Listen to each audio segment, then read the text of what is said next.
Un any més, els valencians han començat el curs escolar amb menys recursos dels necessaris. Així ho ha denunciat la Federació de Pares i Mares d'Alumnes FAPA València.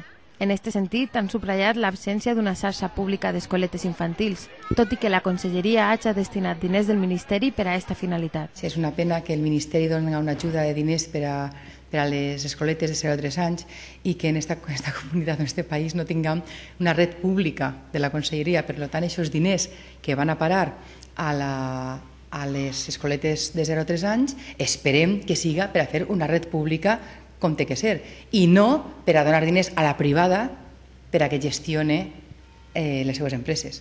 A més, en primària i secundària han denunciat la massificació de l'alumnat a les aules, l'escassesa de beques de transport i menjador i que no hi hagi prou professorat. Per tot això, Piqué ha acusat la Conselleria de fracassar en la seva tasca. I és una pena que tant de fracàs escolar, tantes coses que n'hi ha, i és que els primers que fracassem són o és la Conselleria d'Educació.